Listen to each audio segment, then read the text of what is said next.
నమస్తే, నేను Naresh. Welcome to స్వతంత్ర బిగ్ టాక్. తెలంగాణ రాజకీయాల్లో రోజుకో కొత్త పరిణామం వెలుగు చూస్తోంది.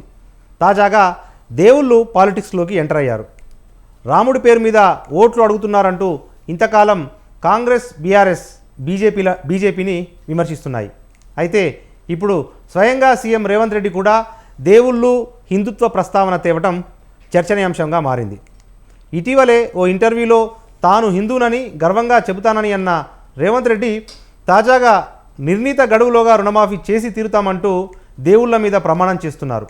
దీనిపైనే ఇప్పుడు బీజేపీతో పాటు బీఆర్ఎస్ విమర్శలు గుప్పిస్తోంది. దేవుడు పేరు చెప్పి రాజకీయాలు చేస్తున్నది ఎవరో ఇప్పటికైనా ప్రజలు గుర్తించాలని బీజేపీ నాయకులు అంటున్నారు. అటు నిర్ణీత గడువులోగా రుణమాఫీ చేయలేమని తెలిసే ఇలాంటి సెంటిమెంట్లు పండిస్తున్నారని బీఆర్ఎస్ నేతలు సటైర్లు విసురుతున్నారు. ఇంతకీ అసలు ఈ రాజకీయాల్లోకి దేవుడు ఎందుకు వచ్చాడు?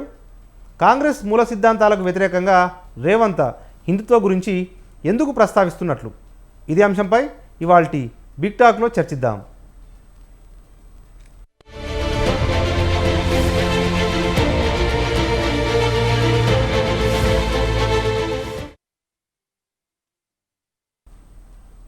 రైట్, ఇదే అంశానికి సంబంధించిన డిబేట్ను ప్రారంభిద్దాం. మనతో పాటు డిబేట్లో పార్టిసిపేట్ చేస్తున్నారు ప్రముఖ రాజకీయ విశ్లేషకులు డాక్టర్ తాటికేల జయరాం గారు. వారితో పాటు కాంగ్రెస్ రాష్ట్ర నాయకులు ఎన్ఆర్ఐసీఎల్ ఇన్ఛార్జ్ మద్దుల గాల్రెడ్డి గారు. వారితో పాటు బీజేపీ రాష్ట్ర నాయకులు చల్లా వేణుగోపాల్ యాదవ్ గారు. అందరూ కూడా మనకు లైవ్లో జాయిన్ అయ్యారు. మొదట మనం రాజకీయ విశ్లేషకులు డాక్టర్ తాటికేల జయరాం గారి దగ్గర వెళ్దాం. జయరాం గారు నమస్తే. నమస్తే.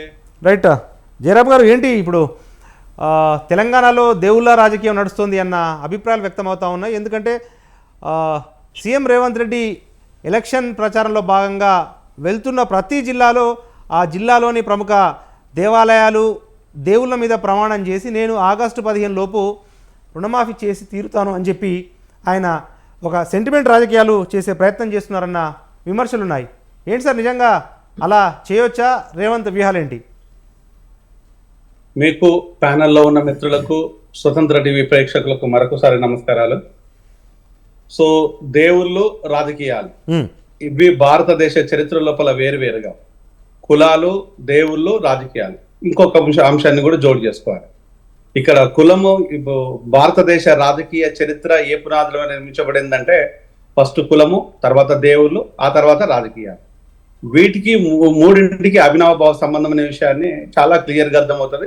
ఈ గత 40 సంవత్సరాల నుంచి ఇంకా క్లియర్ గా అర్థమవుతుంది. 40 సంవత్సరాల నుంచి. ఎందుకు అంటే మనుషులకు ఆకలి అవుతుందంటే అన్నం పెట్టని ఈ ప్రపంచం లోపల కనిపించని దేవుళ్లకు పాలాభిషేకం చేస్తూ ఉంటారు. ఆకలి అవుతుంది అన్నం పెట్టండి అని అన్నమో రామచంద్ర అని కడుపు కట్టుకొని తిరుగుతూ ఉంటే, కానీ ఎక్కడో ఉన్న దేవుడికి మాత్రం ఇక్కడ పూజలు పునస్కారాలు చేస్తూ ఉంటారు. అంటే నేను చెప్పాల్సినది ఒకటే, కనిపించే మనుషుల మీద లేని ప్రేమ కనిపించని దేవుడి మీద మాత్రం మనుషులకు ఎందుకు ఉంటుందో తెలియదు. అంటే వీళ్ళు ఆ రకంగా పాపాలు చేస్తున్నారా, లేకపోతే పాపాలకు ప్రాయచిత్తము సాటి మనిషికి అన్నం దొరకకుండా కనిపించని దేవుడికి మాత్రమే మొక్కాలనే దాన్ని ఎందుకు తెలిసిందో నాకు ఇంతవరకు అర్థం కాని విషయం. ఏది ఏమైనా కూడా ఈ రకం ఒక భయం, ఏది ఏమైనా కూడా దేవుడి భయమైన కనీసం రాజకీయ నాయకులకు ఉందా? లేకపోతే ప్రజలకు నమ్మకం ఉంది కాబట్టి రాజకీయ నాయకులు ప్రమాణాలు చేస్తున్నారా అనేది అంశము రెండు ఇంపార్టెంట్. ఈ రోజు ముఖ్యంగా మాట్లాడాలనుకుంటే భారతీయ జనతా పార్టీ ఏం చెప్తుంది? రాముడు, రామాలయము, నెక్స్ట్ మతం లోపల సనాతన సాంప్రదాయము, ఈ అన్ని అంశాలు అంటే ఎన్నో అంశాలు, కష్టాలు, ఇబ్బందులు, అనేక అంశాలు ఉంటే అన్ని అంశాలు పక్కన పెట్టేసి ఇది మాత్రమే మమ్మల్ని రాముడు గెలిపిస్తాడు, నా పేరులోనే రాముడు ఉన్నాడు, మరి నేనేమనుకోవాలి? అంటే ఇక్కడ రాముడు మాత్రమే గెలిపిస్తాడు అనే నమ్మకం ఉంది, కానీ ప్రజలు ఓటేస్తే గెలవాలి అనే నమ్మకం మాత్రం వీళ్ళకు లేదు. It's a constitutional power. ఒక కాన్స్టిట్యూషన్ ద్వారా రావాలంటే రాముడో, కృష్ణుడో, జీసస్, అల్లా వచ్చి ఎవరేం చెయ్యరు. వాళ్ళు వాళ్ళ ప్లేస్లోనే ఉంటారు. ఒకవేళ కనుక వాళ్ళ ప్రతినిధులు అనుకుంటే ఇక్కడ ప్రజలే వాళ్ళ ప్రతినిధులు. మరి వాళ్ళ ప్రతినిధులు అనుకున్న ప్రజలకు ఇక్కడ అవసరాల్లో నెరవేర్చకుండా మరి కనిపించని దేవుడి కింద మొక్కుతున్నారో అర్థం కాని విషయాలు. ఇంకొక వైపు వచ్చేసి కాంగ్రెస్ ఆ పరిస్థితులకు నెట్టివేయబడిందని అనుకుంటున్నాను. అంటే బీజేపీ ప్రతినిత్యము రామజపం చేస్తుంటే మేమేమైనా తక్కువ తింటామా? సెక్యులర్ పార్టీ అయిన ముద్ర మాకెందుకు? మేము కూడా రాముని మొక్కుతాము, శ్రీరాముని మొక్కుతాము, అయోధ్య మాదే, అన్ని మావే అనే అంశాన్ని ప్రజలకు పట్టుకెళ్తారు. అంటే ఈరోజు బీజేపీ అన్నది కదా అని మేము విన్నాం కదా అని చెప్పేసి ఈ ఒట్లు తిట్లు ఒకటే ముఖ్యం కాదు. ప్రజలకు కావాల్సింది దయచేసి రాజకీయ నాయకులుగా మీకు మ్యాండేట్ ఇచ్చి మిమ్మల్ని గెలిపించి చేసింది ప్రజల అవసరాల కోసం, ప్రజల అక్కర్ల కోసం, ప్రజా శ్రేయస్సు కోసం, ప్రజాక్షేమం కోసం, ప్రజలకు కావలసిన రిక్వైర్మెంట్ని ప్రజాప్రతినిధులుగా మీరు దగ్గరుండి సమకూర్చడం కోసం. అది పక్కన పెట్టేసి రాముడో లేదు అనుకుంటే కృష్ణుడో జీసస్ వాళ్ళలో కాదు. It's a very clear. ఇంకా డౌట్ లేదు, డిస్ప్యూట్ లేదు. వీళ్ళు దేవుళ్ళను ఆయా మతాల మీద, ఆయా దేవుళ్ళ మీద ప్రేమ ఉన్న వాళ్ళు డెఫినెట్ గా మొక్కుతారు. అది మీరు ఈరోజు మొక్కుమంటే మొక్కరు, వద్దంటే మానేయరు. కొన్ని వందల సంవత్సరాల నుంచి ఆ సంప్రదాయము ప్రజల నరనారాల్లో జీర్ణించుకుంది. నేను చెప్పిన కదా, భారతదేశ చరిత్ర ఒకటి కులము, రెండవది మతము. ఆ రెండింటిని చూస్తే ఈ రోజు రాజకీయంగా మారిపోయింది. ఓకే, అంటే ఇది బాధ అనుకోవాలన్నా, బాధకరమైన విషయం అనుకోవాలన్నా అర్థం కాని విషయం. మరొక అంశం, ఇక్కడ ప్రజా అంశాలను ప్రజల అవసరాల కోసము మాట్లాడాల్సింది పోయి ప్రజా అక్కర్ల కోసం మాట్లాడవలసింది.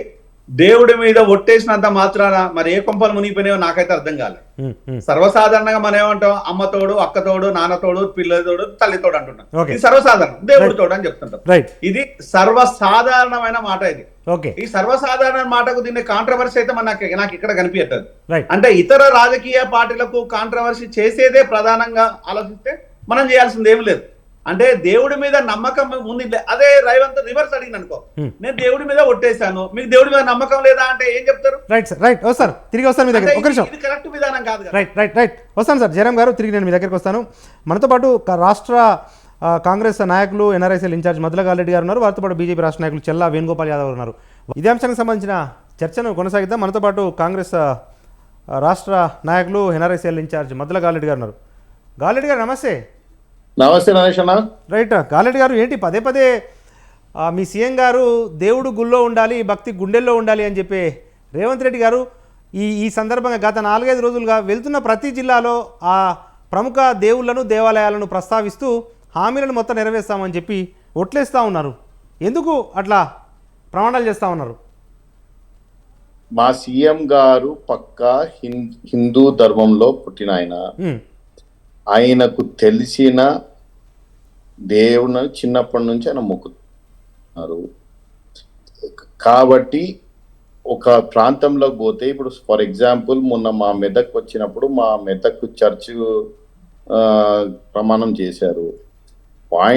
కామన్ ఎజెండా, కామన్ నార్మల్ ఓటర్కి సీఎం గారికి ఉన్న కామన్ ఎజెండా ఎవరైతే నిజంగా వాస్తవానికి కూడా ఆగస్టు 15 లోపు రుణమాఫీ కానీ ఆయన చెప్తున్నాయని చేస్తారు కాబట్టి, అది ఎట్లాగో చేస్తారు కాబట్టి కామన్ గా ఉన్న ఒక గ్రౌండ్ తీసుకొని చెప్పడం జరుగుతుంది. దాంట్లో ఇప్పుడు బీజేపీ దేవుళ్ళను వాడుకున్నంత మేము వాడుకోము, మాకు అలవాటు లేదు. కానీ మా కుటుంబాలల్లో ఏ ధర్మం అయితే ఫాలో చేస్తారో అది చిన్నప్పటి నుంచి మా కుటుంబాలు మాకు నేర్పించినాయి. ఇప్పుడు ఒక పొద్దున్న లేవంగానే నేను స్వతహా కూడా ఓ స్తోత్రం చదువుకొని లేస్తా. ఆదిత్యాయ సోమాయ మంగళాయ చ బుధ గురు శుక్ర దావేకిత్వే నమ అంటే ఒక ఆంజనేయ స్వామిని పొద్దున్న బయటకు పోయేటప్పుడు మొక్కు, శ్రీ ఆంజనేయం, నమో ఆంజనేయం, ప్రసన్న ఆంజనేయం భజ. మేము ఇది చదవాలనుకుంటే, ఇది చెయ్యాలనుకుంటే మేము బీజేపీలు ఉంటేనే మన ఎలిజిబిలిటీ వస్తుందా? మాకు మా ఇళ్లల్లో నేర్పిన మా తల్లిదండ్రులకు, మా తల్లి నుంచి వచ్చిందో నేర్పించింది మాకు ఎలిజిబిలిటీ ఉంది. రాజకీయాల్లో ఉన్నా, రాజకీయాల్లో లేకున్నా, ఇంకా ఏ పని చేసుకున్నా మాకు ఎలిజిబిలిటీ ఉంది. ఉట్టి బీజేపీ వాళ్ళకి ఎలిజిబిలిటీ ఉందని అనుకోవడం తప్పు. అయితే ఎట్లాగో మనం చేస్తున్నాం, చేసేది ఇంకొంచెం కళాఖండిగా చెప్తాం. అంటే ప్రతి ఒక్క ఇండివిజువల్ మనుషులలోకి పోయి దూసుకొని పోయి చెప్పడానికి ఒక దేవుడు మనకు అందరికీ ఒక కామన్ ప్లాట్ఫామ్. దేవుణ్ణి పూజిస్తాం. పొద్దున్న లేవగానే ఏమన్నా ఇబ్బంది వస్తే దేవుణ్ణి తలుచుకుంటాం, ఏమన్నా ఇష్యూస్ వస్తే మాట్లాడుతాం. సో ఒక రైతు రుణమాఫీ అవసరం ఉంది కాబట్టి, రైతులు ఇబ్బందులలో ఉన్నారు కాబట్టి వాళ్ళు ఎవరైతే నమ్ముతారో మా సీఎం గారు నమ్ముతారు, కామన్ గ్రౌండ్స్ లో చెప్తున్నారు. అందులో పెద్ద భ్రమ విద్య ఏం లేదు. పాయింట్ ఏంటంటే ఒక చెప్పే క్రమంలో మేమైతే ఈ బీజేపీ వాళ్ళ లెక్క దేవుడి పేరు మీదనే డైరెక్ట్ ఓట్లు అడుగుతలేం కదన్న. మేము డైరెక్ట్ 15 లక్షలు ప్రతి జన్ ధన్ ఖాతాలో పడతాయని చెప్పారు ఎప్పుడో 10 ఏళ్ల క్రితం. పాపం చాలా మంది తరాలు మారిపోయినాయి, యువ నాయకులు వచ్చిండ్రు, వాళ్ళకైతే అది గుర్తుకు కూడా లేదు పాపం. ఇట్లా చెప్పిన వాళ్ళు ఎన్నో పొద్దున్న లేవనే దేవుని భజన చేసేటోళ్ళు ఆ 15 లక్షలు ఇస్తామన్నారు, ఏమాయ్ ఇవాటి వరకు రాకపోయి. జన్ధన్ ఖాతాలు మాత్రం ఓపెన్ అయిపోయాయి. వెయిట్ చేస్తా ఉన్నారన్న, అవి ఇప్పించే ప్రయత్నం చేస్తే బాగుంటది. దానిలో మా సీఎం గారు ఏదో జెన్యున్ గా చేస్తా అన్న మాటకు దేవుడి మీద ఆ పర్టికులర్ ఏరియా పోయినప్పుడు ఆ పర్టికులర్ మన ఓటర్తో మాట్లాడినప్పుడు వాళ్ళకి ఆ లోకల్ ఉన్న దేవుడిని వాళ్ళు నమ్ముతారు. యాదగిరిగుట్ట పోయినరు, యాదాద్రి దేవుని దయ వల్ల మేము కొంచెం బెటర్, మన సొసైటీలో బెటర్ చేసేటోళ్ళు యాదాద్రిని పోయి కూడా చూసిస్తారు. కానీ యాదాద్రిని మా ఏరియాలో ఉన్న వాళ్ళైతే చాలా మంది పోయే పొజిషన్ ఉండదు కదా. యాదాద్రి చుట్టూ ఉన్న వాళ్ళు యాదాద్రిని నమ్ముకుంటారు, కానీ మా ఏరియాలో వచ్చిన ఇంకేదన్నా దేవుడిని నమ్ముకోరు కదా. సో అందుకని చెప్పేసి ఆడికి పోయినప్పుడు ఆ లోకల్లా మా దగ్గర కూడవెల్లి శివాలయం ఉంది, యాదాద్రి పోతే యాదగిరి ఉంటుంది, మెదక్ పోతే మెదక్ చర్చ్ ఉంది, ఇడుపులపాయ ఉంది. సో ఈ పర్టికులర్ గా చాలా మంది ఆ ఏరియాలు దాటారు కాబట్టి పాపం మన పరిస్థితి కొంచెం ఘోరంగా ఉంది. కాబట్టి ఆ నరేంద్ర మోడీ గారు దయతలిచి 10 ఏళ్ల క్రితం చెప్పిన 15 లక్షలు మన జన్ధన్ ఖాతాలు వేస్తే అందరు వేరే వేరే గుళ్ళు వేరే వేరే దేవుళ్లను అందరినీ కూడా దర్శించుకుంటారు. కాబట్టి చేస్తే బాగుంటుండే, కానీ అది సాధ్యం కాలేదు. కాబట్టి అన్ని గాల్ల మాటలు అయిపోయినాయి. కాబట్టి ఆ లోకల్ ఉన్న దేవుళ్ళ గురించి మనం మాట్లాడాల్సి వస్తుంది. Right okay. మనతో పాటు బీజేపీ రాష్ట్ర నాయకులు చెల్లా వేణుగోపాల్ యాదవ్ గారు ఉన్నారు. వేణుగోపాల్ యాదవ్ గారు నమస్తే అండి. నమస్కారం అండి, జై శ్రీరామ్. రైట్ వేణుగోపాల్ యాదవ్ గారు, మీరు ఒకవైపు దేశవ్యాప్తంగా జై శ్రీరామ్ను జపిస్తుంటే తెలంగాణ సీఎం మాత్రం ఏ జిల్లాకి వెళ్తే ఆ జిల్లా దేవుని మీద ప్రమాణం వేసి నేను ఎన్నికల్లో ఇచ్చిన హామీని నెరవేరుస్తాను అని చెప్పి చెప్తా ఉన్నాడు. ఏంటి బీజేపీ ఎట్లా చూస్తుంది సీఎం వైఖరిని? మంచి చర్చని ఈరోజు తీసుకున్నందుకు స్వతంత్ర టీవీ ఛానల్ వారికి, అదేవిధంగా ప్యానల్లో ఉన్నటువంటి కాంగ్రెస్ పార్టీ, అదేవిధంగా అనలిస్ట్ జయరామ్ అన్న గారికి, మీకు అందరికీ ధన్యవాదాలు. ఒకటి, ఈరోజు హిందూ మతాన్ని గతంలో మన హిందూ దేశంలో ఉన్నటువంటి మన హిందువులందరికీ ఒక ఆచార ప్రకారంగా వచ్చేటువంటి ఆలోచన ఏంటంటే, ఏదైనా ఒక విషయం ఒకటి అతని మీద నమ్మకం లేనప్పుడు అతను నేను ఫలాని దేవుడి మీద ఒట్టేస్తున్నాను, నేను ఫలాని తల్లి మీద ఒట్టేస్తున్నాను అని చెప్పి ఓ ఒట్టు పెట్టుకొని ఆ పనిని నెరవేర్చేటటువంటి క్రమంలో కానివ్వండి, ఆ యొక్క సంబంధించినటువంటి విషయాన్ని బలంగా ఆ పని మీద బలంగా ఉండేటువంటి సందర్భంలో అటువంటి మనము దేవుళ్ళ గురించి మాట్లాడతాం. అవును. కానీ నేను ఇప్పుడు మీకు చెప్పే విషయం ఏంటంటే, నేను ఇప్పటికీ మన దేశంలో మన భారతీయ జనతా పార్టీ మీద పదే దుమ్మెత్తి పోసేటువంటి ఈ రాజకీయ నాయకులు ఎవరైతే ఇప్పుడే కాంగ్రెస్ పార్టీ వ్యక్తులు, ఆయన పేరు గాల్రెడ్డి, ఆయన పేరు మర్చిపోయారు, గాల్రెడ్డి గారు మాట్లాడుతూ బీజేపీ వాడుకున్నంత వాడుకోవడం లేదు అని అంటున్నారు. నేను ఒకటే అడుగుతున్నా, భారతీయ జనతా పార్టీ పుట్టిందే ధర్మం గురించి అండి, హిందూ ధర్మం గురించే పుట్టింది పార్టీ. మీరు వాడుకునేది ఏంటి? భారతీయ జనతా పార్టీ హిందూ ధర్మం గురించే పుట్టింది, హిందూ ధర్మాన్ని కాపాడేందుకే ఉంది. హిందూ ధర్మం ఉన్నంత వరకు భారతీయ జనతా పార్టీ ఉంటుంది. ఎప్పుడు ఏ సమయమైనా సరే హిందూ ధర్మం గురించి ఎవరైనా మాట్లాడితే కళాఖండిగా మేము ఖండిస్తాం, వెంటబడి తరిమి కొడతాం.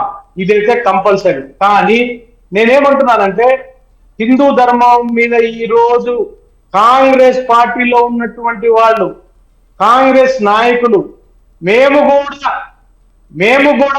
కూడా హిందువులమే, మేము కూడా ఈ రోజు పొద్దున్నే లేచి ఆదిత్యాయ శోభాయ మంగళాయ బుధాయ గురు శుక్ర శని రాహు కేతువే నమః అనేటువంటి పద్యాన్ని పాటించామంటే, అదే ముఖ్యమంత్రి ఈ రోజు ముఖ్యమంత్రి ఏ ప్రాంతానికి ఏ లోక్సభ ప్రచారంలో ఈ రోజు ఆ ఏరియాలో ఉన్నటువంటి ఆ ప్రాంతంలో ఉన్నటువంటి పర్టికులర్ దైవ సన్నిధిని ఈ రోజు పేరెత్తి చెప్తున్నారంటే వీళ్ళల్లో ఎంత భయం ప్రారంభమైందో ఇప్పుడే అర్థం చేసుకోవచ్చు మీరు. ఎందుకంటే శ్రీరాముని అయోధ్య బాలరాముని ఆలయం గురించి మేము రాజకీయం చేశాము అని చెప్పి పదే పదే కాంగ్రెస్ పార్టీ వాళ్ళు ఎప్పటి నుంచో మాట్లాడుతూ మమ్మల్ని అవహేళనగా చేసినటువంటి రోజులు కూడా ఉన్నాయి. ఎప్పుడైతే మోదీ గారు ప్రియతమ ప్రధాని నరేంద్ర మోదీ గారి ఆధ్వర్యంలో అయోధ్యలో బాలరాముని ప్రతిష్ట జరిగిందో వీళ్ళకి ఫ్యూజులు ఎగిరిపోయినాయి. ఎక్కడ కూడా ఒక్క చిన్న గొడవ లేకుండా ఈ రోజు మైనారిటీ సోదరులు, ఈ రోజు ముస్లిం సోదరులు, ఈ రోజు దాని గురించి ఎక్కడ కూడా చర్చ లేకుండా, ఎక్కడ కూడా అభ్యంతరం వ్యక్తం చేయకుండా అయోధ్యలో రాముల వారి పట్టాభిషేకం నిన్నటువంటి నిన్న శ్రీరామనవమి జరిగింది. నేనేమంటున్నానంటే కొంతమంది కుహానా సెక్యులర్ వాదులు, కొంతమంది మతాన్ని మాట్లాడి మతం గురించి వ్యంగ్యంగా మాట్లాడుకోవడం మీద కానీ మా పోరాటం ఏ ముస్లిం మైనారిటీ సోదరుల మీద కానీ సోదరి మండల మీద మా పోరాటం లేదు. మేము ఎప్పటికీ కూడా ధర్మం గురించి మాట్లాడుతూనే ఉంటాం. ఈ రోజు కాంగ్రెస్ పార్టీలో ఆ దేవుని యొక్క పేర్లు చెప్పుకొని ఈ రోజు ఓట్లు చేసుకునేటువంటి పరిస్థితికి రావడానికి కారణం వాళ్ళు చెప్పినటువంటి 100 రోజుల్లో వాళ్ళు ఏదైతే హామీలో నిలబెట్టలేదు కాబట్టి ఈ రాబోయే లోక్సభ ఎన్నికల్లో హిందూ మతానికి సంబంధించిన ఓట్లు కానివ్వండి, ఇంకొకటి తెలంగాణ ప్రజల్లో ఏదైతే హామీలు నెరవేర్చని సందర్భంగా ఎక్కడ మనల్ని ఓట్లు జారిపోయి సీట్లు జారిపోయి 100 రోజుల రెఫరెండం అన్నాడు ఇటీవల. 100 రోజుల రెఫరెండం నుంచి ఈ రోజు ఓట్లు వరకు వచ్చిందంటే ఇది భారతీయ జనతా పార్టీ విజయం, ఇది నరేంద్ర మోదీ గారి విజయం. ఇది ఖచ్చితంగా నేను ఇంకొకటి విషయం చెప్పదలుచుకున్నా గాల్రెడ్డి గారికి. 15 లక్షల రూపాయలు అకౌంట్ లో వేస్తానని చెప్పారని అంటున్నాను. దయచేసి ఈ మీడియా వేదిక ద్వారా, ఈ లైవ్ ప్రత్యక్ష ప్రసార వేదిక ద్వారా నేను డిమాండ్ చేస్తున్నా, 15 లక్షల రూపాయల అమౌంట్ ఇస్తానని చెప్పని ఎక్కడైనా మోదీ గారు చెప్పిన వీడియో ఉందా? వీడియో ఉంటే చూద్దాం. మీరు వీడియో, మీకు 15 లక్షల రూపాయలు మీకు అకౌంట్ లో వేస్తానని చెప్పినటువంటి వీడియో చూడండి. అది చూడండి, ఆ వీడియో తీసుకురండి, చర్చకు నేను సిద్ధం. ఉంది అనేటువంటి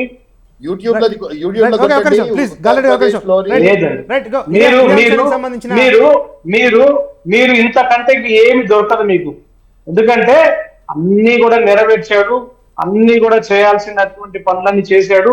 ఈ రోజు ప్రజలు. మనతో పాటు ప్రముఖ రాజకీయ విశ్లేషకులు డాక్టర్ తాటికేల జయరాం గారు ఉన్నారు. జయరాం గారు, నిజంగా అంటే ఇప్పుడు తెలంగాణలో కాంగ్రెస్ ప్రభుత్వం డిసెంబర్ 9న రుణమాఫీ చేస్తా అని చెప్పింది, వివిధ కారణాల వల్ల చేయలేకపోయింది. ఆగస్టు 15 లోపు చేస్తాను అని చెప్పింది. దానికి దేవుడి మీద ఒట్టు పెట్టాల్సిన అవసరం ఏముంది? ఎందుకంటే ప్రభుత్వం మీద నమ్మకం ఉంది, కాంగ్రెస్ ప్రభుత్వం హామీలు నెరవేరుస్తుందన్న నమ్మకం ప్రజలకు ఉన్నప్పుడు ఈ దేవుళ్ళ మీద ప్రమాణాలు చేయటాలు ఇవన్నీ ఎందుకు రాజకీయాల్లో అని ఒక డౌట్. అంటే నరేష్, మనం ఒక విషయాన్ని క్లియర్ గా అబ్జర్వ్ చేయాలి. 10 సంవత్సరాల బీఆర్ఎస్ పార్టీ ఏం చెప్పిందో మనందరికి తెలుసు, ఏం నెరవేర్చిందో తెలుసు, ప్రజలు ఎందుకు ఓడగొట్టిందో కూడా తెలుసు. ఇక్కడ ఉంటే ఖజానా రేవంత్ చెప్పిండా లేకపోతే ఇంకొకరు చెప్పిందా అనే విషయం పక్కన పెట్టిస్తే ఖజానా మనకు తెలుసు, మీడియా పరంగా మనకు తెలుసు, ప్రజలకు తెలుసు, ప్రజల ముందు శ్వేతపత్రాన్ని రిలీజ్ చేయ వాస్తవాలు తెలుసు. వాస్తవాలను గమనిస్తే ఇక్కడ యాక్చువల్ గా ఈ పథకాల కోసము పెట్టలేదు. పథకాలు ఇచ్చిండు కేసీఆర్, పథకాలను ఇచ్చిండు, డబ్బులు ఇచ్చిండు, చేసిండు. అక్కడ 10 రూపాయలు ఇస్తే 100 రూపాయలు అకౌంట్ లో వేసేసిండు, కోట్ల కొద్దీ అధికారం అడ్డంగా పెట్టేసుకుని భూములు దోసేసుకున్నారు. ఇక్కడ పథకాల కోసమే ఇచ్చినట్టు అయితే మరి కేసీఆర్ ఓడిపోకూడదు కదా. ఇక్కడ ఒక విషయాన్ని మనం చాలా క్లియర్ గా అబ్జర్వ్ చేయాలి. పథకాలనే కనుక ప్రజలు నమ్ముకున్నట్టు అవుతే, పథకాలనే ప్రజలు ఆశించినట్టు అవుతే కేసీఆర్ ను ఓడగొట్టే వాళ్ళు కాదు. కేసీఆర్ డబ్బులు ఇచ్చేవాడు, డబ్బులు తీసుకుంటున్నారు కూడా, అందులో వేరే డిస్ప్యూట్ ఏం లేదు, ఏ మాటకి ఆ మాట చెప్పచ్చు. మరి ఎందుకు ఓడగొట్టిందంటే కేసీఆర్ అహంకారం మీద ఓటింగ్ జరిగింది. కేసీఆర్ దోపిడి మీద ఓటు జరిగింది. కేసీఆర్ లో కుటుంబ పాలన, కుటుంబ పెత్తందారితనము, కుటుంబం లోపల మేం మాత్రమే ఉన్నాము అనే దాని మీద ఓటు జరిగింది. ప్రజలకు కలవకపోవడము, ప్రజలను విస్మరించటం. 15 సంవత్సరాల తర్వాత నిన్న ఒక ఛానల్లో ఇంటర్వ్యూ ఇచ్చుకుంటూ తను గొప్పగా ఫీల్ అవుతుండదు కేసీఆర్. అంటే సిగ్గుపడాలి. ఈ రోజు సిగ్గుపడాల్సింది ఏంటంటే, మనం ప్రజలకు దూరం అయిపోతే పాతాళానికి తొక్కుతో ఎవడైనా వచ్చి మళ్ళీ ప్రజలకు కాళ్ళు పట్టుకోవాలంటే నిన్న మనం చూసాం ప్రజల కాళ్ళు పట్టుకునే విధానాన్ని. అంటే ఈ రోజు పథకాలు అనేటివి ఒక ప్రామాణికమేం కాదు. పథకాలు అంటారు ఆ విషయాల మీద ప్రతిపక్షాలు అడగాలి. ప్రతిపక్షాలు ఏం అడగాలంటే, నేను సిన్సియర్ గా అప్పీల్ చేస్తున్నాను, ఇటు బీజేపీ కానీ, బీఆర్ఎస్ కానీ, లేకపోతే ఇంకెవరికైనా కానీ, ఈ ఏదైతే జరుగుతున్న దోపిడీ మీద త్వరగా ఎంక్వైరీ జరగాలి, కమిషన్స్ వెయ్యాలి, రిపోర్ట్ తీయాలి, జైలుకు పంపించాలి. ఇది ప్రజలు కోరుకుంటున్నారు. ప్రజల్లో నేను ఒక్కరిని కూడా కోరుకుంటున్నాను. ఎందుకు అంటే, దోపిడీ చేసేసి ప్రజల నోర్లు కొట్టేసి దొంగతనాలు చేసేసి బలాదూరుగా తిరుగుతూ ఉంటే ఏమనాలే? 100 రూపాయలు 2 సార్లు కొడితే పిక్ ప్యాకెట్ అనే ఫోటోను పోలీస్ స్టేషన్ లో పెడతారు. 1000 కోట్లు కొట్టుకుపోయేవన్నీ ఏం చెప్పాలి? వెంకట్రామరెడ్డి అనేటోడు ఐఏఎస్ ఆఫీసర్ కాళ్ళు పట్టుకొని సిగ్గు లేకుండా, సిగ్గు సంపుకొని, ఇదే మెదక్ జిల్లా కలెక్టర్ సిగ్గు చంపుకొని, సిగ్గెగ్గు లేకుండా కాళ్ళు పట్టుకొని ఎమ్మెల్సీ తెచ్చుకొని మళ్ళీ ఇదే కనుక కాళ్ళు కేసుల విషయంలో కానీ, ఆ టెలిఫోన్ విషయంలో కానీ, లేకపోతే ఇదంతా ఈ విషయం లోపల తను కూడా నిందితుడు అనేది మనందరి ముందు ఉన్న అంశం. అంటే వీళ్ళందరినీ విచారించి తొందరగా జైలు పంపించాలి, అది కోరాలి. ఇది ప్రజల దొంగలను బయట ఎట్లా నుంచో పెడతాం, ఎట్లా ఉంచుతాం, అది చేయడం పెట్టేసి ఇవన్నీ ఎందుకంటే ఎట్లాగూ డబ్బులు లేవు, ఎట్లాగూ ఇబ్బంది పడతాడు, రేవంత్ను ఎట్లాగూ ఇబ్బంది పెట్టాలి, కేసుల మీద మాట్లాడితే లోపల దోషి పడేసిండు అనుకో ఆ కుక్క బతుకైతుంది, కాబట్టి నువ్వు ఇవ్వాలి అని ప్రజల్ని ఒక సెంటిమెంట్ రగిల్చే దాని మీద. నేను నిన్న మొన్న 2 రోజులు గ్రౌండ్ రిపోర్ట్ లో గ్రౌండ్ లోపల ఉన్నాను, జనాల మధ్యలో ఉన్నాను. ఉంచడితే ఎవ్వరు కూడా అయ్యా ఇవాళ కాకపోతే రేపు వస్తాయి అయ్యా, కానీ ఒక్కొక్క నిన్ను 100 కోట్లు దోపిడీ చేసిన అయ్యా, మా ఊర్లో భూములు మా ఎమ్మెల్యే తిన్నాడు, వాడు బాబు సొమ్ములాగా తినేసిండు, మా మీద దౌర్జన్యం చేసిండు, మా సొంత భూములకు మాకు రికార్డులు లేవయ్యా అని కన్నీళ్లు పెట్టుకొని వెదగా ఏడుస్తున్నారు. వాళ్ళది కదా నువ్వు ఇచ్చే 2,500 రూపాయలు ఎవరికి అవసరం లేదు. వాళ్ళ భూములు కొల్లగొట్టిన దొంగలను లోపల చూస్తే ఎంతో మేలు చేసిన వాడు అవుతాడు. హెల్త్ ఎడ్యుకేషన్, నేను ఒక అంశాన్ని చాలా క్లియర్ చెప్తాను. హెల్త్ విషయానికి వస్తే ఇదే సిద్దిపేట లోపల విమలా థామస్ అనే ఒక డాక్టరు, ఆమె ఇప్పటి కూడా హరీష్ రావుకు ఇన్ఫార్మర్ గా పనిచేస్తుంది. విమలా థామస్ అనే డాక్టరు హరీష్ కు ఇన్ఫార్మర్ గా పనిచేసేసి ఆమె అక్కడ ఉన్న డాక్టర్లను బెదిరిస్తుంది. మీరు గనక ఇక్కడ విషయాలు బయటికి తెలిస్తే, ఇక్కడ ఉన్న లోపాలు బయటికి తెలిస్తే, ఇక్కడ ఉన్న మిషనరీ విషయాలు ఇక్కడ పనిచేయట్లేదని బయటకు తెలిస్తే, మిమ్మల్ని నాకు ఉన్నతాధికారులు బాగా తెలుసు, నేను మిమ్మల్ని ఆదిలాబాదు ఊరు చివరికి అసలు మనుషులే లేని దగ్గరికి మిమ్మల్ని ట్రాన్స్ఫర్ చేస్తానని బెదిరిస్తుంది. ఆ విమలా థామస్ కు నేను ఫోన్ చేశాను. నేను ఫోన్ చేస్తే అమ్మా మీరు ఇట్లా విన్నారా అంటే ఆమె రిప్లై లేదు, ఏం లేదు. అంటే ఒక దొంగకు తాళాలు ఇచ్చేసి హాస్పిటల్లో కూర్చోబెట్టి బెదిరింపులు చేస్తుంటే ఆమె మీద అనేక ఆరోపణలు. అంతకుముందు టీమ్స్ ను ఓటు ఏర్పాటు చేసాం మనం కరోనా లోపల, అక్కడ కూడా ఆమె మీద చాలా ఆరోపణలు ఉన్నాయి. ఈమె ఉన్నతాధికారుల పేరు చెప్పుకొని బెదిరిస్తూ ఉంటది. అంటే ఈ రోజు ఇవాళ నిన్ననే ఇంటర్వ్యూలో ఒక మాట చెప్పిండు కేసీఆర్ గారు. నేను ఎందుకు గుర్తొస్తుందంటే, మేము 10 సంవత్సరాలు పాలన చేశాము, మా పాలన లోపల కూడా గ్రౌండ్ లో మాకు కూడా కొంతమంది ఇన్ఫార్మర్లు ఉంటారు, వాళ్ళు కూడా మాకు ఇన్ఫర్మేషన్ ఇస్తున్నారని స్వయాన కేసీఆర్ చెప్పిండు. ఆ ఇన్ఫార్మర్ నేను చెప్తున్నాను, ఇది కాంగ్రెస్ చేయాల్సిన పని. ఆ ఇన్ఫార్మర్ నేను చెప్తున్నాను. కాంగ్రెస్ ప్రభుత్వానికి కనుక ఏదైనా చిత్తశుద్ధి ఉంటే ఫస్ట్ విమలా థామస్ మీద ప్రాసిక్యూట్ చేయాలి.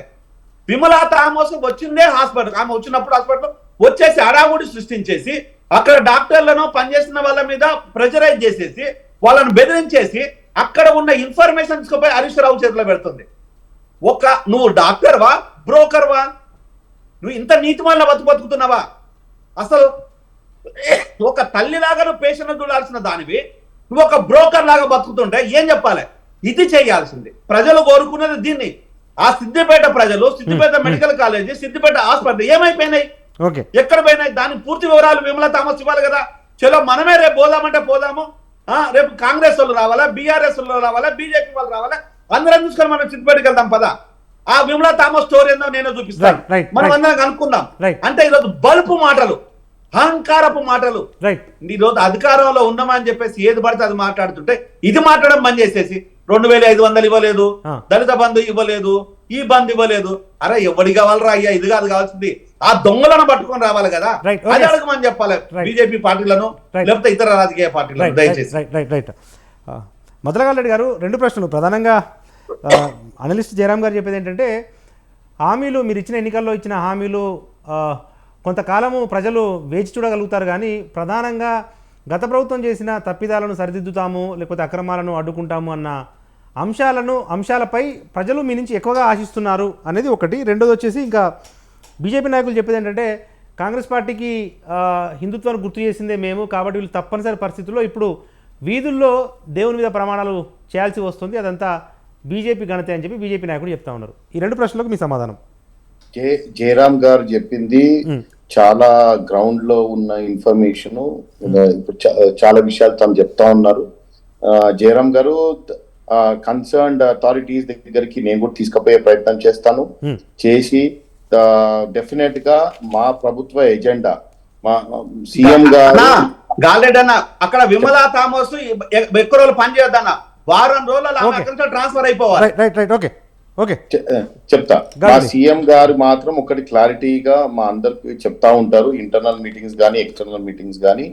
ఏమంటే మనకు విండేటా అవసరం లేదు, ఒకరి మీద మనము ఫైటింగ్ మోడ్ లో పోనక్కర్లేదు. కానీ అట్ ద సేమ్ టైం మన గవర్నమెంట్ చాలా మంచి పరిపాలన ఇవ్వాలి. మనం ఏదైతే ప్రామిసెస్ చేసినామో అది నిలబెట్టుకునే ప్రయత్నం చెయ్యాలి. ఇప్పుడు ఫర్ ఎగ్జాంపుల్ ఆ టాపిక్ కాదు కానీ మీ దృష్టికి ఒకసారి తీసుకొస్తా. ఫోన్ ట్యాపింగ్ విషయంలో కూడా మేము స్టార్ట్ చేసింది ఏం లేదు, మా సీఎం గారి నోట్లో నుంచి మేము డైరెక్ట్ గా విన్నది. మేము స్టార్ట్ చేసింది ఏం లేదు, రొటీన్ గా ట్రాన్స్ఫర్స్ వల్ల పోయినప్పుడు అక్కడ ఉన్న మెషినరీ కంప్లీట్ గా రంపాలతో కోసేసినప్పుడు ఆ మెషినరీ ఏదైతే గవర్నమెంట్ మెషినరీ ఉందో ఆ మెషినరీ మిస్ అయ్యడం వల్ల ఆ లోకల్ పోలీస్ కమిషనర్ దగ్గర పోయి కంప్లైంట్ చేయడం వల్ల ఈ టోటల్ కేసు బయటకు వచ్చింది. ఏదో విండేటాతోని మా చేసే ఉద్దేశం మా సీఎం గారికి లేదు, మా ప్రభుత్వ అధినేతకే లేదు. కాబట్టి డెఫినెట్ గా ఎవరికి కూడా అది ఉండదు. కానీ అట్ ద సేమ్ టైం మీరు చాలా మంచి పాయింట్ చెప్పిండ్రు. అది డెఫినెట్ గా ఎవరెవరైతే వీళ్ళు ఇంకా కూడా ప్రజలకు సేవ చేయకుండా పర్సనల్ బేసిస్ పైన నాయకులను సేవ చేస్తున్నారో వాళ్ళని రెక్టిఫై చేయాల్సిన అవసరం ఉంది. మా ప్రభుత్వం దృష్టి కూడా అది ఉంది. డెఫినెట్ గా నేను కన్సర్న్ అథారిటీస్ ముందరికి డెఫినెట్ గా తీసుకుపోతా. సెకండ్ పాయింట్ అన్న, దేవుళ్ళను గుర్తు చేయాల్సిన అవసరం, ఒక పార్టీ వచ్చి గుర్తు చేయాల్సిన అవసరం మాకు లేదన్న. దేవుళ్ళను మా ఇంట్లో మా చిన్నప్పటి నుంచి మా పేరెంట్స్ కానీ మా ఫ్యామిలీ కానీ చిన్నప్పటి నుంచి మేము పూజలు చేసుకుంటున్నాము, చిన్నప్పటి నుంచి అన్ని చేసుకుంటున్నాము. సో ఒకరు మా నాయకుడు రేవంత్ రెడ్డి గారు కూడా చాలా రెగ్యులర్ గా పూజలు చేసుకుంటారు, రెగ్యులర్ గా హోమాలు చేసుకుంటారు, అన్ని చేసుకుంటారు. కానీ అందరు ముందట షో ఆఫ్ చేసే అవసరం తనకు లేదన్నా. అయితే ఇంట్లో చిన్నప్పటి నుంచి ఏదైతే అలవాటు అవుతుందో లేదు, నిజం చేస్తున్నా, దేవుని సాక్షి చెప్తున్నా అని మనం ఇట్లా మనం కాన్స్టిట్యూషన్ పదవిలకు పోయినప్పుడే దైవ సాక్షిగా ప్రమాణం చేస్తున్నామంటామన్నా. అదే అన్నప్పుడు మనం ఎవరైతే మన ప్రజలు ఉన్నారో వాళ్ళు బాసులు అన్నా, రేవంత్ అన్నకు వాళ్ళ బాసులు ఆయనకు ఉద్యోగం ఇచ్చినప్పుడు వాళ్ళకి చెప్పినప్పుడు ఈ దైవ సాక్షిగా మీకు చేస్తా అంటే తప్పేందన్నా? తప్పేంది? ఒక కాన్స్టిట్యూషనల్ ప్రమాణ స్వీకారం చేసేటప్పుడు దైవ సాక్షిగా ప్రమాణ స్వీకారం అంటే తప్పలేదు. కానీ అదే ప్రజలు ఏదైతే ఆయనకు అవకాశం ఇచ్చిండ్రో అది వాళ్ళ ముందట పోయి మళ్ళీ అదే దేవ సాక్షిగా మీకు చేస్తా అంటే తప్పేముంది అందులో పెద్ద ఒకరికి గుర్తు చేయాల్సిన అవసరం ఏముంది? ఓకే మనతో పాటు బీజేపీ రాష్ట్ర నాయకులు చెల్లా వేణుగోపాల్ యాదవ్ గారు ఉన్నారు. చెల్లా వేణుగోపాల్ యాదవ్ గారు, అంటే ఇర్రెస్పెక్టివ్ ఆఫ్ ఫెయిత్, అంటే ఎవరు అధికారంలోకి వచ్చినా కూడా ప్రజలకు ఒక నమ్మకం కలిగించడానికి ఇటువంటి అంశాలు ప్రస్తావిస్తూ ఉంటారు. దేవుళ్ళ మీద రేవంత్ రెడ్డి ప్రమాణం చేసినంత మాత్రాన అది బీజేపీ నుంచి నేర్చుకున్నది అని చెప్పి ఎట్లా అంటారు మీరు? ఇప్పుడు 100 రోజులలో 6 గ్యారెంటీలు ఇస్తా అన్నారు, ఫెయిల్ అయిపోయారు. అదేవిధంగా డిసెంబర్ 9వ తారీఖున రుణమాఫీ చేస్తాం, మీరు 2 లక్షలు తెచ్చుకోండి, డిసెంబర్ 9 రాగానే మేము 2 లక్షలు ఇస్తా అన్నాడు, ఫెయిల్ అయిపోయిండు. రైతుకి ఎంఎస్పి ధర కంటే 500 రూపాయలు బోనస్ ఇస్తా అన్నాడు, ఫెయిల్ అయిపోయిండు. రైతు భరోసా కింద 15,000 రూపాయలు ఇస్తా అన్నాడు, ఫెయిల్ అయిపోయిండు. ఇప్పుడు పార్టీలోకి ఇప్పుడు మన జయరామ్ అన్న చెప్పినట్టు గ్రౌండ్ లో అది లేదు, గ్రౌండ్ లో ఎప్పుడు ఇచ్చినా తీసుకోవడానికి రెడీ ఉన్నారు, ఇంకా టైం ఉంది అని అన్నారు. ఓకే రైట్, నేను దానికి కూడా ఓకే అనుకుంటా. కానీ రాష్ట్రంలో తెలంగాణలో 17కు 17 సీట్లు 14 సీట్లు గెలిపించండి, అక్కడ రాహుల్ గాంధీ పిఎం అవుతున్నాడు అనేటువంటి మాట అనేది అది చెప్పింది. అదే విధంగా మొన్నటి రోజు లోక్సభ స్థానాలు గెలిపిస్తే రాహుల్ గాంధీ పిఎం అయితే మనం 6 గ్యారంటీలు అమలు అయితే అని చెప్తున్నాడు. అసలు రాహుల్ గాంధీ పిఎం అయ్యే అవకాశం ఉందా అండి దేశంలో ఈ రోజు ప్రస్తుత పరిస్థితుల్లో? అని మీరు అయిపోద్దా అన్న మేము అనుకుంటాము. ఇప్పుడు రాహుల్ గాంధీ గారు ప్రైమ్ మినిస్టర్, మీరు 400 పార్ అన్నప్పుడు మేము గవర్నమెంట్ వస్తే అంటే 272 పార్ అనుకుంటాం, తప్పేముందన్నా? Right, okay. ఎవరి నమ్మకం, ఎవరి అంచనాలు, ఆశలు మీరు అనుకున్నప్పుడు కంటిన్యూ. వేణుగోపాల్ యాదవ్ గారు మాట, అసెంబ్లీ ఎన్నికల ముందు నేను అదే పిసిసి ప్రెసిడెంట్ గా ఉన్నప్పుడు మేము ఇప్పుడు ప్రభుత్వంలోకి వచ్చినా రేపు కేంద్రంలో ప్రధానమంత్రిగా రాహుల్ గాంధీ వస్తే గానీ మేము 6 గ్యారెంటీలు ఇవ్వలేమని ఆ రోజు ఎందుకు చెప్పలేదండి? రాహుల్ గాంధీ అరే ఇప్పుడు ఏం సార్ మీరు విన్నారా వినలేదా సార్? ఇటీవల ఎన్నిసార్లు ఇంకా వేగంగా అమలు చేయగలుగుతాము. ప్రస్తుత ముఖ్యమంత్రి రేవంత్ రెడ్డి గారు 14 సీట్లు గెలిపించండి, రాహుల్ గాంధీ ప్రధానమంత్రి చేయండి, మనం 6 గ్యారెంటీలు అమలు చేస్తాం అని అన్న తర్వాత కూడా ప్రజలు నమ్మలేదు. ఇవన్నిటికీ ఎక్కడా కూడా ప్రజల్లో రియాక్షన్ లేదు. రాబోయే రోజుల్లో కమలం పువ్వు గుర్తుకు ఓటేసి మోదీని గెలిపించాలని సర్వేలు చెబుతున్నాయి. ఇప్పుడు ఏదో ఒకటి మసాలా పూయాలి, ఆ మసాలా పూసి ఇంకోటి జనాల మీద ఒక నమ్మకాన్ని తెచ్చుకోవాలి. నమ్మకాన్ని తెచ్చుకోవాలంటే ఇంకా ఆఖరి బ్రహ్మాస్త్రం ఏది? ఇప్పుడు ప్రస్తుతం హిందువులకు సంబంధించినటువంటి ఓట్లన్నీ కూడా రాముని గుడి గురించి, అయోధ్య గుడి గురించి, అయోధ్యలో రామాలయం కట్టిన తర్వాత కాంగ్రెస్ పార్టీకి సంబంధించినటువంటి కొంతమంది నాయకులే చెప్తున్నారండి. నేను రికార్డ్ చేయకూడదు కానీ చాలా మంది కాంగ్రెస్ పార్టీ నాయకులే చెప్తున్నారు, మేము రాష్ట్రంలో రేవంత్ రెడ్డి రావాలనుకున్నాడు, ఇప్పుడు ఖచ్చితంగా మోదీ గారికి మేము వేయబోతున్నాం, వేస్తున్నాం, మాకు ఇక్కడ తెలంగాణలో. సార్ తడకేల జయరామ్ గారు ఏంటి ఇప్పుడు ఏం చెప్తారు సార్? ఇప్పుడు తెలంగాణలో కాంగ్రెస్ ప్రభుత్వం హామీలు అమలు చేయట్లేదు కాబట్టి దేవుణ్ణి ముందుకు తీసుకొస్తుంది అని చెప్పి బీజేపీ ఆరోపిస్తుంది. అదే సమయంలో దేశవ్యాప్తంగా రాహుల్ గాంధీ గారు కానీ లేకపోతే కాంగ్రెస్ పార్టీ కానీ చెప్పేది ఏంటంటే 2014, 2019 ఎన్నికల్లో ఇచ్చిన హామీలను బీజేపీ నిలబెట్టుకోవట్లేదు కాబట్టి ఈ దేవుడి పేరు మీద రాజకీయాలు చేస్తూ ఉంది అని చెప్పి కాంగ్రెస్ ఆరోపిస్తూ ఉంది. పరస్పరం ఈ రెండు పార్టీలు ఒకరిపై ఒకరు ఇటువంటి ఆరోపణలు చేసుకుంటున్న నేపథ్యాన్ని ఎట్లా మనం విశ్లేషించాలి? డెఫినెట్గా అండి ప్రభుత్వాలనే మనము ప్రశ్నించాలి. ఎవరమైనా మనం ప్రభుత్వాలే చాలా కీలకం. ఇక్కడ స్టేట్ గవర్నమెంట్, సెంట్రల్ గవర్నమెంట్. ఇప్పుడు ప్రధానంగా మనం ఎంపీ ఎలక్షన్స్ రన్ అవుతున్నాయి కాబట్టి డెఫినెట్ గా సెంట్రల్ గవర్నమెంట్ నిలదీస్తాం. గత 10 సంవత్సరాల నుంచి బీజేపీ గవర్నమెంట్ ఏదైతే అధికారంలో ఉందో బీజేపీ గవర్నమెంట్ ఏమేమి నెరవేర్చింది అంటే వేళ్ల మీద లెక్క పెట్టి చెప్పొచ్చు. తను చాలా క్లియర్ గా ఇప్పుడు ఒక అంశాన్ని లేవనెత్తుకుంది. మేము ఎస్సీ వర్గీకరణ చేస్తామంటారు. ఎస్సీ వర్గీకరణ కోసము రేవంత్ చాలా కష్టపడ్డాడు, నాకు ఆ విషయం బాగా తెలుసు. రేవంత్ కష్టపడడంతో పాటు సంపత్, చారగొండ వెంకటేష్ అని ఇంకొక నాయకుడు ఉన్నాడు, వాళ్ళతో ఒక కమిటీ ఏర్పాటు చేసి ఢిల్లీకి పంపించేసి అఖిలపక్షం వేయాలి అని చెప్పేసి రేవంత్ చాలా క్లియర్ గా చెప్పేసి ఆ ఇన్ఫర్మేషన్ నాకు కూడా ఉంది. రేవంత్ నాకు కూడా ఇన్ఫర్మేషన్ పంపించింది. అన్న డెఫినెట్ గా మీరు ఈ విషయంలో ఉన్నారు అంటే డెఫినెట్ నేను సపోర్ట్ చేస్తాను. మాదిగ సామాజిక వర్గానికి హెల్ప్ జరగాల్సిందే, వాళ్ళకు న్యాయమైన పద్ధతిలో వాళ్ళకి ఇవ్వాల్సిందే. అది చేస్తుంటే బీఆర్ఎస్ గవర్నమెంట్ దానిపైన ఎలాంటిది చెయ్యకుండా తత్సాయనం చేసుకుంటూ వచ్చేసింది. బీజేపీ వచ్చేసి ఇప్పుడు మాదిగలకు ఏం చెప్తుంది అంటే లేదు మేము వర్గీకరణ చేస్తాము, క్లాసిఫికేషన్ చేస్తామంటుంది. క్లాసిఫికేషన్ చేస్తాము అన్నంత వరకు బాగానే ఉంది, అక్కడ ఎక్కడ డిస్ప్యూట్ లేదు.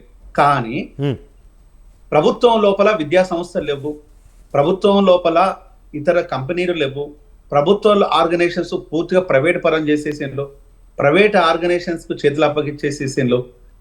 దాని లోపల విమానయాన శాఖ మొదలుకుంటే కామన్ మ్యాన్ ట్రావెల్ చేసే రైల్వే వారు కూడా ఏ ఒక్కదాన్ని కూడా ప్రభుత్వం ఎల్ఐసి నుంచి మొదలు పెట్టుకుంటే హాస్పిటల్స్ ను కూడా ప్రైవేట్ పరం చేసేసి ఇప్పుడు మీరు వర్గీకరణ ఇంకా జరగలేదు, చేసేదానికి కూడా వీళ్ళు చేస్తారో చేయదో కూడా తెలియదు. ఒకవేళ కనుక మీరు నిజంగా కనుక వర్గీకరణ ఈ టర్మ్ లో చేసినట్టయితే ఎవరికి ప్రయోజనము? మాదిగ బిడ్డలకు అనే ఏమైనా ఉపయోగమా? నిజంగా కనుక ఏదైనా ఉపయోగం ఉందా అంటే ఇది ఓన్లీ మిథ్య, ఒక డ్రామా. ఇది ఒక అంశం. అంటే ఏ రిజర్వేషన్ ను దెబ్బగొట్టడానికి మీరు అడ్డదాన్ని వెతుక్కొని ప్రయత్నం చేస్తుంటే ఒక మందకృష్ణ అనేవాడిని ఒకరిని పట్టుకొచ్చేసి మీరు ఇతను మాత్రమే తెల్ల మన మాదిగ జాతికి జాతిపిత లాగా మీరు ఎక్స్పోజ్ చేస్తూ ఉంటే సిగ్గనిపించడంలా. మందకృష్ణ ఎవడండి నాకు అర్థం కాదు. మాదిగలలో ఒకడు, కోడిలింగాల్లో శతకోటిలింగాల్లో బోర్డులింగం. ఈ రోజు మాదిగ సమాజాన్ని బతికించాలంటే ఒక్కరిని తీసుకొచ్చేసి ఓ నాయకుని క్రియేట్ చేసి డ్రామా ప్లే చేయడం కాదు. నిజంగా మాదిగ సామాజిక వర్గం కోసము మీరు ప్రత్యేకమైన ఫండ్స్ ని ఏమైనా ఇప్పుడు రిలీజ్ చేశారా, చేస్తారా?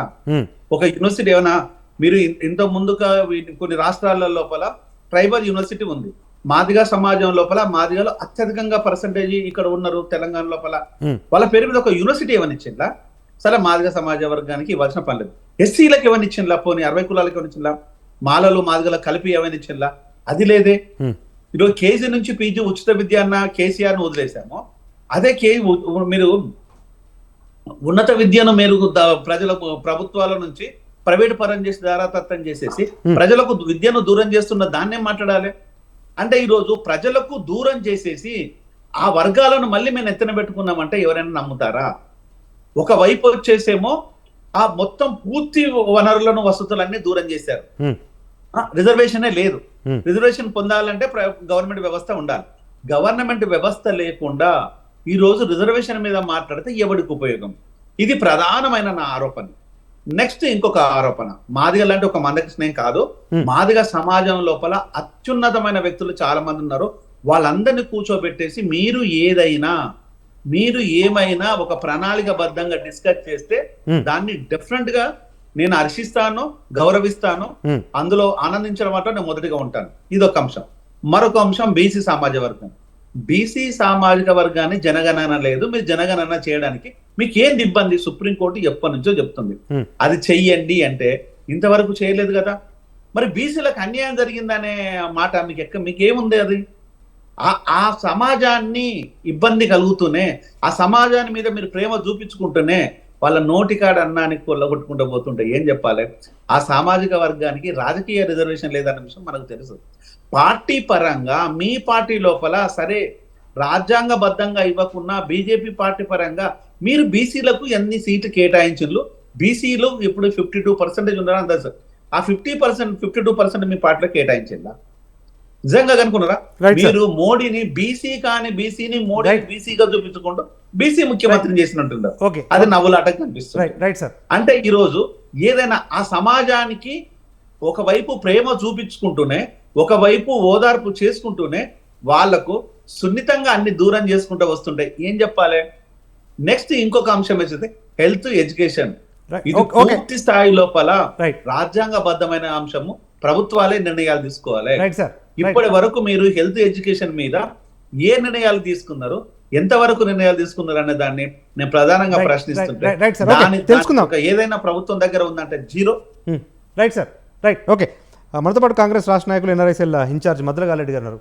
మద్లగారెడ్డి గారు, దేశవ్యాప్తంగా ప్రధాని నరేంద్ర మోడీ కానీ లేకపోతే అమిత్ షా గారు కానీ ప్రచారం చేస్తున్న సందర్భంలో రాముని ప్రస్తావన తీసుకొస్తే కాంగ్రెస్ పార్టీ కానీ విపక్షాలు కానీ ఫిర్యాదు చేస్తా ఉన్నాయి ఎన్నికల కమిషన్ వద్ద. ఎందుకంటే ఈ ఎన్నికల ప్రచార నిబంధనలకు విరుద్ధంగా ప్రధాని హోంమంత్రి వ్యవహరిస్తున్నారు అని చెప్పి ఫిర్యాదు చేస్తా ఉన్నారు. కానీ తెలంగాణలో జరుగుతున్నది కూడా అదే కదా. కాంగ్రెస్ కూడా దేవుడి ప్రస్తావన తీసుకురావడం ద్వారా పరోక్షంగా ఓటర్లను ప్రభావితం చేస్తుంది అనేది ఒక ఆరోపణ. కాదు నరేష్ అన్న, నేను మళ్ళీ రీఇన్స్టేట్ అదే చేస్తున్నా. అక్కడ పోయి మేము ఎట్లాగో 6 గ్యారంటీలు ఏదేదో స్టేట్ గవర్నమెంట్ పరిధిలో ఉన్న మన ఆదాయం సిచ్యువేషన్ బట్టి, మన బడ్జెట్ సిచ్యువేషన్ బట్టి దాన్ని ఒక అందాజ వేసుకొని బేరాజ్ వేసుకొని అనుకున్న ఎక్స్పెక్టేషన్ ఉన్నంత ఖజానా లేకపోయినా కొన్ని ఇష్యూస్ ఉన్నా దాన్ని ఎట్లా డెవలప్ చేసుకుంటా వస్తాం, ప్రతి నెల ఎట్లా ఇంప్రూవ్మెంట్ చేసుకుంటా వస్తాం. First month 500 crores, second month 750 crores, third month 1000 crores. ముఖ్యమంత్రి గారి ఆలోచన ఏంటంటే దాన్ని 1200 crores రేంజ్ లో స్టెబిలైజ్ చేసేస్తే మనకు ఆగస్టు వరకు గ్యారంటీగా ఇంత రుణమాఫీ చేసే అవకాశం మనకు ఉన్నది అని ఒక ఆలోచనతోనే తన ముందటి పోతున్నారు. పోయే క్రమంలో ఏమైపోతుంది అంటే ఆ గ్యారంటీగా ముందటి పోతున్న దేవుళ్ళతోనే ఆట కాదన్న ఇది. ఒక ముఖ్యమంత్రి గారు అక్కడ పోయి ప్రతి ఒక్క మనిషికి ఎవరైతే ఏ దేవుణ్ణి నమ్మినా లోపల దేవుళ్ళతోని ఎప్పుడు ఆట ఆడుకునే ధైర్యం చేయడన్నా అక్కడ ఆ ముఖ్యమంత్రి గారు చేయగలుగుతారు కాబట్టి ఆయనకు ఒక అవగాహన ఉంది కాబట్టి ఎట్లెట్లా మన ఇన్కమ్ పెరుగుతుంది కాబట్టి దాని బేసిస్ మీద మనం చేయగలుగుతాము అని ఒక ఆలోచనకు వచ్చిండు కాబట్టి ఆయన ఆ మాట మాట్లాడుతున్నా. కాన్ఫిడెన్స్ ఇవ్వాలి కదన్నా. నేను పోయి దేవుళ్ళ పేరు మీద ఓటు అడుగుతలేనన్నా, నేను మీకు ఖచ్చితంగా చేస్తా, మీరు ఐధైర్య పడకండి, టెన్షన్ పడకండి, త్వరగా బ్యాంకర్లకు అందరికి మనం కోడ్ ఉంది, ఆ కోడ్ అయిపోగానే బ్యాంకర్లకు అందరికి నేను ఇన్ఫర్మేషన్ పంపిస్తా అని ఆయన చెప్పేది ఏదో చాలా బండ కొట్టినట్టు బీజేపీ రాష్ట్ర నాయకులు చెల్లా వేణుగోపాల్ యాదవ్ గారు, అంటే ఇప్పుడు ఇక్కడ కాంగ్రెస్ మీరు విమర్శిస్తూ ఉన్నారు కానీ దేశవ్యాప్తంగా బీజేపీ అగ్రనేతలు కూడా చేస్తుంది అదే కదా. 10 ఏళ్లుగా ఏం చేశామో చెప్పకుండా ఇటువంటి అంశాలను తెర మీద తీసుకురావడం ద్వారా ప్రజలకేం ఉపయోగం అనేది ఒక ప్రశ్న. సార్ మీకు నేను గతంలో కూడా ఇదే వేదికలో చెప్పిన, ఎన్నికలలో మేము వికసిత్ భారత్ పేరిట దేశంలో ఏమేం చేసాము అనేటువంటి ప్రతి ఒక్క అంశాన్ని ఒక డిజిటలైజ్డ్ ప్రచారం ద్వారా మేము ప్రతి ఒక్క పనిని మేము చేసిన పనిని చెప్పుకుంటూ మేము చేసినటువంటి కార్యక్రమాలు, రైల్వే ప్రాజెక్టులు కానివ్వండి, నేషనల్ హైవే ప్రాజెక్టులు కానివ్వండి, ఇంకా ట్రిపుల్ తలాక్ కానివ్వండి, 370 ఆర్టికల్ కానివ్వండి, వీటన్నిటితో పాటు హిందూ మతాన్ని, హిందూ ధర్మం గురించి మేము ఒక పాయింట్ ఎక్కువ చెప్పుకుంటున్నాం. ఎందుకు చెప్పుకుంటున్నాం అంటే గతంలో రాముని పేరు చెప్పుకొని మీరు రాముని గుడి కట్టారు, మీరు రాముని పేరు చెప్పుకొని మీరు రాజకీయాలు చేస్తున్నారని చెప్పింది కాంగ్రెస్ పార్టీయే. 2014 ఎన్నికల్లో మోదీ గారు గుజరాత్ నుంచి ఏదైతే దేశ ప్రధానిగా భారతీయ జనతా పార్టీ అనౌన్స్ చేసినప్పుడు మోదీ గారిని ఎన్ని రకాలుగా మాట్లాడారో కాంగ్రెస్ లో ఉన్నటువంటి వాళ్ళన్ని కూడా మాటలు కూడా ఇప్పటికీ గుర్తున్నాయి. అదే మోదీ గారు 2019 ఎన్నికల్లో ఎప్పుడు కూడా మేము హిందూ మతం గురించి ఈ రోజు మేము మాట్లాడేటువంటి రాముని గురించి మాట్లాడలేదు. మేము కట్టి చూపించాం. అయోధ్యలో రామాలయాన్ని కట్టకుండా మీరు రాజకీయాన్ని కడతామని చెప్పి జై శ్రీరామ్ అని మీరు ఆ రాముని రాజకీయాల్లో వాడుకుంటున్నారని చెప్పి కాంగ్రెస్ పార్టీ అన్న సందర్భంలో ఈ రోజు చేసి చూపించాం కాబట్టి మేము ఈ రోజు ఆ విధంగా ప్రజల్లో తీసుకెళ్తున్నాం. ఒకే ఒక ప్రశ్న కర్ణాటకలో కాంగ్రెస్ ప్రభుత్వం వచ్చిన తర్వాత హనుమాన్ చాలీసా పెట్టుకొని